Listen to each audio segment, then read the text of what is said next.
আসসালামু আলাইকুম। আজকের ভিডিও আলোচ্য বিষয় ঢাকা সেন্ট্রাল ইউনিভার্সিটি লেখাপড়ার জন্য কেমন হবে। তো ভাইয়েরা একদম শুরু থেকে শেষ পর্যন্ত দেখবা, না হলে কিন্তু গুরুত্বপূর্ণ কোনো টপিক তুমি আসলে মিস করে যেতে পারো। তো প্রথমে আমি একটু বলি যে ঢাকা সেন্ট্রাল ইউনিভার্সিটি আসলে কি। বিগত বছরগুলোতে আমরা যেটাকে 7 কলেজ নামে চিনতাম, সেটা কিন্তু বর্তমানে একটা পাবলিক ইউনিভার্সিটি রূপে আবির্ভূত হচ্ছে। তো সেটার নাম হচ্ছে ঢাকা সেন্ট্রাল ইউনিভার্সিটি। তো ঢাকা সেন্ট্রাল ইউনিভার্সিটির ভর্তি কার্যক্রম কিন্তু এবছর থেকে শুরু হবে। তো সেটা আগে 7 কলেজের ভর্তি পরীক্ষা নামে পরিচিত ছিল, এখন থেকে ঢাকা কেন্দ্রীয় বিশ্ববিদ্যালয় বা ঢাকা সেন্ট্রাল ইউনিভার্সিটি নামে সেই ভর্তি পরীক্ষা এখন থেকে হবে, কারণ ওটা সম্পূর্ণরূপে একটা পাবলিক বিশ্ববিদ্যালয়ে রূপান্তর হয়ে গেছে।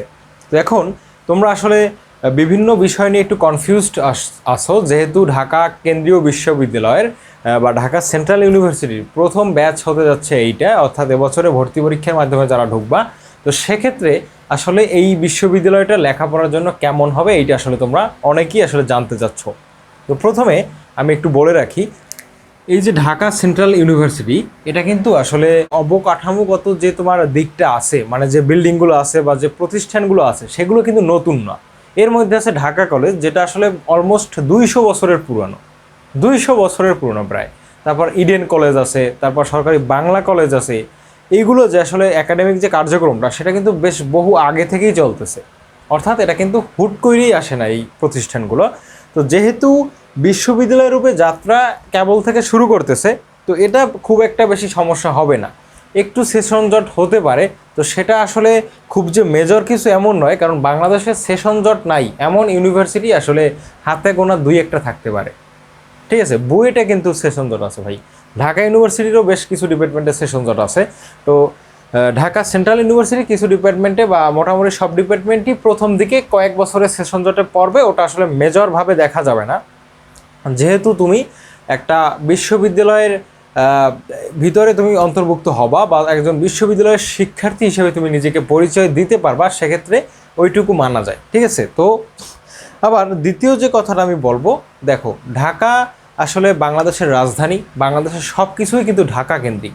তো তুমি যদি গ্রামের একটা বিশ্ববিদ্যালয়ে পড়ো, সাপোজ তুমি সুনামগঞ্জ সায়েন্স অ্যান্ড টেকনোলজি ইউনিভার্সিটিতে ভর্তি হইলা, তো ওইখানে যে সুযোগ সুবিধা তুমি পাবা, তার থেকে বেশ কয়েক গুণ সুযোগ সুবিধা কিন্তু আসলে তুমি ঢাকা সেন্ট্রাল ইউনিভার্সিটি থেকে পেতে পারো। কারণ কি, ঢাকার আসলে অবস্থানটা বাংলাদেশের রাজধানী হওয়াতে এই কারণে আসলে ওইখানে ফ্যাসিলিটিস সব কিছুই মোটামুটি একটু বেশি থাকবে।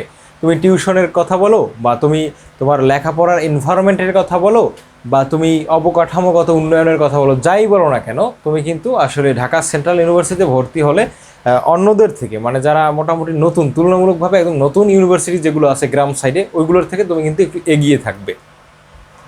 তো এখন তোমাদের মনে আবার এই প্রশ্ন আছে, ভাই ঢাকা সেন্ট্রাল ইউনিভার্সিটির সার্কুলারটা আসলে কবে দিতে পারে, এবছরে আমি পরীক্ষা দিতে চাই। তো সেক্ষেত্রে তোমাদের সার্কুলারটা বলা যায় যে মে মাসের একদম প্রথম সপ্তাহের দিকেই দিয়ে দেওয়ার একটা বেশ বড় পরিমাণে সম্ভাবনা আছে। তো এখন পর্যন্ত তো দেয়নি। তো যারা আসলে কোথাও চান্স পাও নাই, বা যারা চান্স পাইছো মোটামুটি একদম শেষের দিকে, তোমরা শিওর না যে সাবজেক্ট আসবে কি না, পাস করছো তোমরা, তো সেক্ষেত্রে তোমাদের প্রতি উপদেশ থাকবে যে তোমরা ঢাকা সেন্ট্রাল ইউনিভার্সিটিতে ভর্তি পরীক্ষা দাও, এবং একটা ভালো পজিশনে চান্স করতে পারলে আসলে তোমার ক্যারিয়ারটা মোটামুটি ভালোই হবে বলা যায়। তুমি যদি গুচ্ছের একদম শেষের দিকে একটা ইউনিভার্সিটির শেষের দিকে একটা সাবজেক্ট পাও, তার থেকে কিন্তু ঢাকা সেন্ট্রাল ইউনিভার্সিটিটা মোটামুটি ভালো হবে বলা যায় এটা। ঠিক আছে। তো এইগুলোই আর কি, তোমাদের মনের মধ্যে আরও অনেক কনফিউশন আছে এই ঢাকা সেন্ট্রাল ইউনিভার্সিটি নিয়ে। তো তোমরা যা যা জানতে চাও অবশ্যই কমেন্ট বক্সে জানাও, ইনশাল্লাহ সবার রিপ্লাই দেওয়ার চেষ্টা করব।